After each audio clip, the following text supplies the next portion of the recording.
नमस्कार, आप देख रहे हैं 24/7 लाइव टीवी और मैं हूं प्रिया झा। पश्चिम बंगाल की राजनीति में 2026 का विधानसभा चुनाव एक ऐतिहासिक मोड़ बनकर सामने आया है।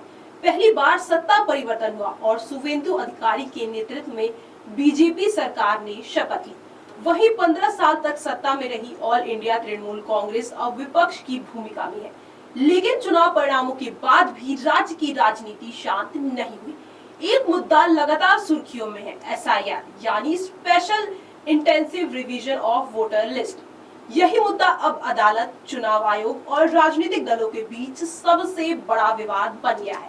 चुनाव परिणामों के बाद टीएमसी ने आरोप लगाया है कि एसआईआर प्रक्रिया के दौरान लाखों वोटरों के नाम मतदाता सूची से हटा दिए गए। टीएमसी का दावा है कि कई सीटों पर हटाए गए वोटरों की संख्या जीत के अंतर से भी ज्यादा थी, जिससे चुनाव परिणाम प्रभावित हो सकता है। दूसरी तरफ इलेक्शन कमीशन ऑफ इंडिया और बीजेपी ने इसे फर्जी वोटरों की सफाई और सिस्टम सुधार बताया। एसआईआर विवाद अब सुप्रीम कोर्ट तक पहुंच चुका है। टीएमसी सांसद कल्याण बनर्जी ने कोर्ट में दलील दी है कि कई सीटों पर वोटर डिलीशन और जीत के अंतर का सीधा संबंध है, लेकिन सुप्रीम कोर्ट ने साफ कहा है कि सिर्फ वोटर डिलीशन के आधार पर चुनाव परिणाम में हस्तक्षेप मुश्किल है।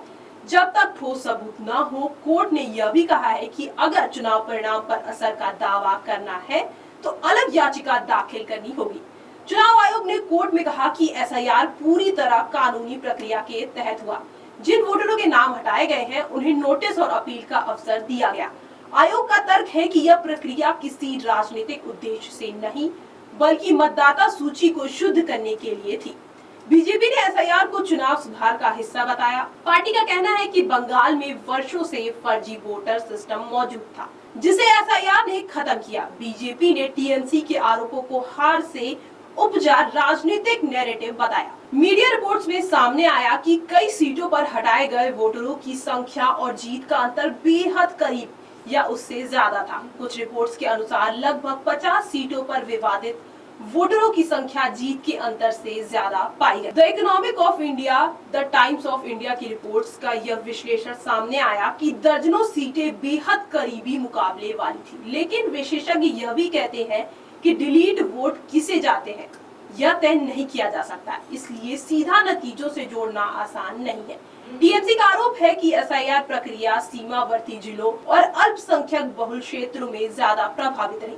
दूसरी तरफ बीजेपी का दावा है यह केवल अवैध प्रवासियों और फर्जी वोटरों को हटाने की प्रक्रिया थी।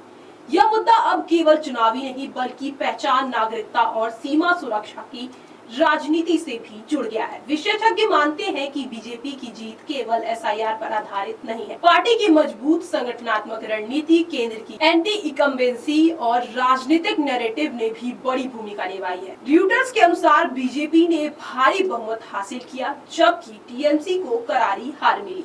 अब यह मामला 3 मोर्चों पर चल रहा है: सुप्रीम कोर्ट, चुनाव आयोग, राजनीतिक बयानबाजी। अगर टीएमसी कुछ सीटों पर प्रभाव साबित कर पाती है तो मामला और गहरा हो सकता है। एसआईआर अब सिर्फ एक प्रशासनिक प्रक्रिया नहीं रहा, बल्कि वेस्ट बंगाल की राजनीति का सबसे बड़ा विवाद बन चुका है। टीएमसी इसे लोकतंत्र पर चोट बता रही है, बीजेपी इसे सुधार प्रक्रिया कह रही है और कोर्ट फिलहाल सबूतों का इंतजार कर रहा है। लेकिन एक बात साफ है, बंगाल चुनाव 2026 खत्म हो चुका है, लेकिन एसआईआर की लड़ाई अभी भी शुरू हुई है।